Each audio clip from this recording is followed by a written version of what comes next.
Sir Jeremy Wright. Mr. Speaker, it's now very clear that the Crown Prosecution Service asked the government more than once, over more than a year, for some additional evidence on what the CPS considered to be the crucial question of whether or not China constituted a national security threat during the relevant period. It seems to me, having read those statements, that there are two important questions at least that arise. The first is the one that's just been asked to him by his honourable friend.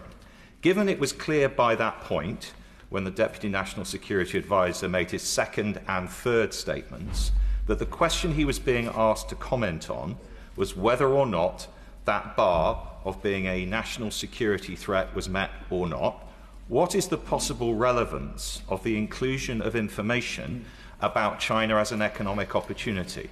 Surely the Minister can see, and the government can see, that that only weakens the substance of the question that that particular witness was being asked to answer. And it would be useful to understand whether the DNSA came to that view on his own, or whether it was suggested to him that that would be a useful thing to include. The second question, I think, is this. The government's been very clear, the Minister's been very clear today, the Prime Minister was very clear yesterday, how disappointed the government is at the outcome of this trial, and how much the government wanted this prosecution to proceed. Given the length of time and the number of requests received by the CPS, surely it would be logical to assume the government would be straining every sinew to find extra evidence to meet the CPS's requirement. Whether it thought the CPS was right to ask for it or not, it was clear that with that extra evidence, the CPS would proceed with the case as the government says it wanted. What evidence can the government provide to us that every sinew was strained and that the government did everything it could do to find that evidence? And if that evidence is in fact available and others could find it, won't the government have some explaining to do? Thank you. Can I thank you for the question and the tone of it. On the first point about on the